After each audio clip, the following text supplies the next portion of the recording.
Hello everyone and welcome back to the Spiegel Mom Scraps channel. It's Caitlin here with another process video. Today I am doing a multi-photo layout and it's of this adorable panda which I really love. And I have 3 photos that I ended up picking out of the original 5. The other 2 are a little bit more like just artistic photos, and I just really wanted the main photos to be on here. And if you guys aren't following me on my personal channel, you might not know that I am doing a page kit challenge this month where I made myself 18 page kits. And I'm trying to use all of them in January. So this is one of those page kits that has 3 different papers in it. This beautiful watercolor teal, which is from Simple Stories.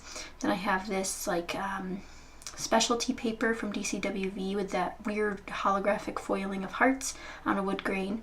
And then this last one's from the Maggie Holmes Bloom collection. And I'm just going to trim this out, one little scallop. And that one little scallop will be one of the main decorative components. So I have a pink, white, and yellow scallop on that one section that I've cut out. You can kind of see my design already coming together, but today I wanted to do a process video, and I plan on doing this for at least a couple of my videos this month, is showing you easy ways to use sequins on your layout. Obviously, the most important way to use sequins is to add that perfect bit of shine right at the end, but I'm going to show you guys how you can incorporate them more into your layout in a simpler way than, say, shaker pockets or shaker layers or anything like that. So this is just simple ways to use your sequins on your layout for a more impactful layout. And I hope you guys like this sort of series that I'm going to be doing. And they probably will feature a lot of my page kits as well, but don't worry, that covers a bunch of different color schemes and topics, so you won't get bored of it. But I hope you guys enjoy this little panda layout. I really did. I picked out a couple of different pattern papers to layer behind my photos, all of which were from the Kaiser Craft paper pad right there. And I'm going to put the main photo that I love on some foam. And this is one of my great tips, is if you guys have a multi-photo layout and you find your photos are kind of just falling to the wayside, they kind of conglomerate together, it's hard to tell them apart.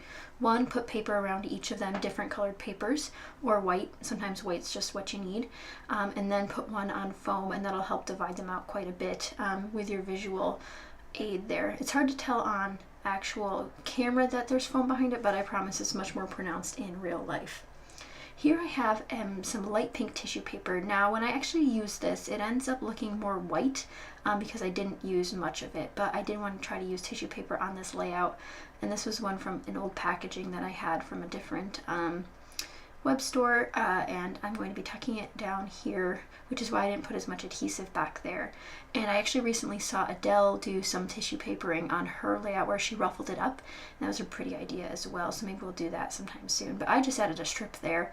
It's actually one strip folded in half, so you kind of get a multi-layer, and luckily none of it seeped out. I was afraid the glue was going to seep out and kind of ruin the tissue paper, because tissue paper is so frail that using liquid glue with it can be kind of challenging, but I'm glad that worked out nicely for this layout. And I think it just adds that little bit of texture. It almost reminds me of the bamboo, like the panda's eating, so kind of getting that mood and feel in there. Here I'm putting another layer behind this for this right panda photo, just a light pink, to bring in more of that light pink, because I thought it wasn't pronounced enough in the scallop portion because I kind of covered it up.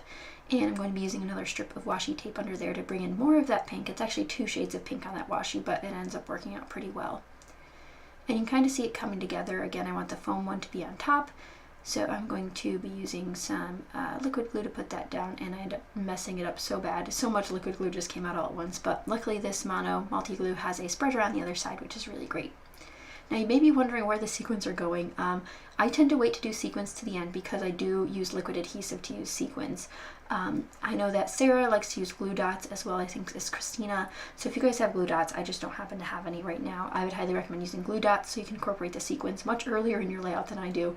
But I did have a plan for them this whole time. So either you can plan them out and use liquid adhesive, or you can use a more tape runnery adhesive or glue dots, so you can do it from the get-go so you don't have to worry about forgetting about them. But here I was looking through my stamps because I knew I wanted to stamp a title, but I wanted to finish embellishing first. So I'm going to take one of these Mambi cameras, which is a little puffy sticker in the perfect shade of teal. And I'm looking through my page kit die cuts. I don't find too many. I find one little LE Studio tab that says good times, and I had to use it. It was perfect. I just thought this panda was so cute. And I actually do have other photos of the panda, one of which is the panda falling out of a tree, because when we were there he fell out of a tree. It was adorable. And this is at the DC Zoo, the Smithsonian Zoo, and if you guys have a chance, I would highly recommend going there. It was a very great experience, and I did document it in Vlogmas 2 years ago, so if you guys are interested, I have Vlogmas over on my channel where you can see us go to the zoo and sort of see where these pictures came from. I did pull out some of those Simple Stories Life in Color like clear stickers. I find myself having a very difficult time using them, so when I saw a chance to use them, I just plopped them down, didn't look back. I think they look fine. I end up covering them up quite a bit, so I don't mind it. I did try to use one of these paper clips. These paper clips are the bane of my existence. They're just so long, and I am determined to use at least one of them on a layout this month. It just doesn't happen to be this layout. Now again, you're probably thinking, Caitlin, where are the sequins? But I promise they are coming. I had a lot of dilly-dallying on this layout, which I hope you guys don't mind. I tried to cut it down, this video, to under 10 minutes because I know that's the preference, but you can also see a lot more of my process in this one. But again, let me know what you prefer, if you prefer longer or shorter videos. I know 2019 is going to be full of creative time for you, and of course, if you don't have enough time to watch videos, you probably want shorter videos, but if you're crafting along, which I hope you are, I'm sure you prefer longer videos so you don't have to wait to hear those commercials in between. So I hope this time frame works best for you, but of course let me know if you have other preferences in the comments down below. But I am having fun building out these clusters. I do think it needs bigger elements. The biggest element I have right now is that Good Times label, and it's fairly small, but I really like these larger photos. I know most people would probably print these at 3x4 if they had a home printer. But as you guys know, I don't have a home printer, so all of my photos are printed in 4x6. So I'm taking that Dear Lizzie alphabet set you saw earlier, and I will be stamping out my title. And first I was going to do like Panda Snacks or Panda something. I just couldn't figure out what I wanted. So I just start with Panda, and then I have an epiphany that I should do Pandamonium. I did spell it incorrectly, but that's just to emphasize the panda part of the Pandamonium. So usually there's not a second A, which I did grab my phone right there to see how to spell it, because I was like, well, I don't know if I want to spell it wrong just for the pun, but I ended up spelling it wrong just for the pun. It worked out nicely anyway. So I'm going to be putting Pandamonium as my title, and I would highly recommend spell checking everything you do on your scrapbook pages. I've spelled titles wrong before when I like stuck them down with tons of adhesive, and it's just really embarrassing to have to either peel them up or cover them up. So I would recommend always spell checking. If you're like me. So I'm just going to stamp those out, and this is with that VersaFine black ink, which is my favorite ink as of late. I also really like Memento, just depends on what mood I'm in. And you can also see me strategically placing the stamp letter on the block so that I don't get in the way of the photos. These are the 3 sequin mixes I pulled out: Elegant Winter, Easy Breezy Beautiful, and Tweaky Teal. I also tried to use some of the wood veneer, but I thought that the wood grain that I chose for the pattern paper didn't work well with the wood grain of the wood veneer, so I ended up not using that. But I'm going to start with this one here, Elegant Winter, and kind of plopping those little flowers around. I just thought they were so cute. I like that they're 3-dimensional. It's one of my favorite sequin mixes Jody's ever made. And then next up I go with Easy Breezy Beautiful, and I love that teal and yellow in there. It's like the perfect color combo for this layout.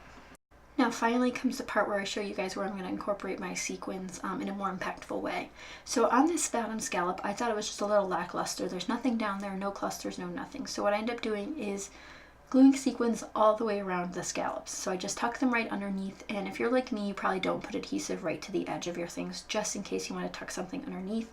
And that's what I did here. So I did cut out a lot of it, but what I ended up doing was peeling back the flap of a scallop, running liquid adhesive all the way around it, and then just popping the sequins on and then tacking the scallop back over it. It was just a lot faster that way, but I would highly recommend doing this on your next layout. I think it adds such a fun look, and you'll see more in the close-ups at the end as well, but I just think it looks so cute. And lastly, another thing that I wanted to tell you guys, another great tip, is if you have some of these beautiful shimmer spots, which who doesn't, they're addicting, I would highly recommend trying to use them as splatters. I was looking for this color. I didn't have the perfect color in my stash in like one of the spray bottles, so I was like, I wanted to do splatters on this layout, and now I can't. And then lo and behold, I could just splatter with my beautiful Shimmers paint products, and I really like how it turned out. Not all the splatters are perfect droplets, which doesn't bother me, but you'll be able to see in the close-ups here kind of how it turned out, and I'm really excited with how it turned out. So once I'm done cleaning up, I'll give you one final look at the completed layout. So I do plan on putting my journaling in that little Ellie Studio label, but other than that, this layout is complete. You can see my little shimmer splatters over there as soon as they come in focus. I'm sorry about my camera, it's been very pesky lately. But here's are those sequin details that I wanted to show you guys. It has a lot of hard time when it comes to holographic items, so that's why I went in and out of focus there. But the shimmers looks absolutely beautiful as paint droplets, and they dried beautifully as well. But I really like how it turned out, and I hope you guys did too. Be sure to give this video a thumbs up if you enjoyed, and be sure to subscribe to the Speak on Mom Scraps channel because we have tons of great sparklers on our team this year, and you don't want to miss out on what they're making. Thank you guys so much for watching.